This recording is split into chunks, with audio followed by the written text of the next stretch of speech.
Hapon nitong Abril 20 nang mahagip ng CCTV ng gasolinahan na ito ang pagdating ng puting sasakyan para magpakarga ng gasolina.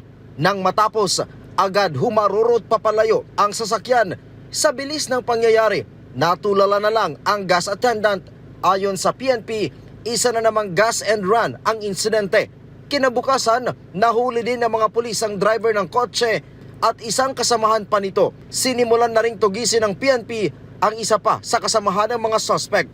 Napagalamang may mga dati ng kinakaharap na kaso ang mga ito. Yung pangatlong tao na subject ngayon ng manhunt ay may kaso ng kaugnay na paglabag sa RA 9165 o droga noong 2017 at may kasong frustrated murder na nagawa naman ng 2020 na ngayon po ay subject ng manhunt. Ito na ang ikalawang insidente ng gas and run sa Metro Manila sa loob ng isang buwan. Buwan ng Marso ng isang TNVS driver din na nagpakarga ng gas sa Balintawak ang mabilis na tumakas matapos mag full tank sa halagang mahigit 5,000 piso. Kaugnay nito, ipinag-utos na ni PNP Chief Police General Jose Melencio Nartates Jr. sa mga unit ng pulisya sa buong bansa na dagdagan pa ang kanilang presensya sa mga lugar malapit sa mga gasolinahan upang maiwasan ang mga insidente ng gas and run. Sabi ni Nartates na bagamat magkakahiwalay ang insidente, dapat nasuriin ng mga pulis ang pattern upang hindi na maulit sa ibang lugar.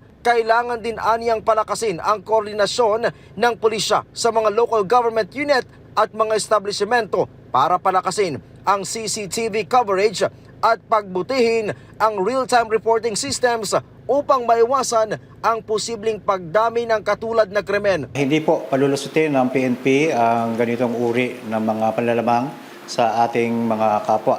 Lalo na po inihiling natin sa ating mga motorista na makikita naman natin na patuloy naman bumababa yung presyo ng gasolina. Samantala, umakyat na sa 31 ang nasampahan ng kaso ng PNP dahil sa iba't ibang paglabag matapos ang nangyaring krisis sa langis.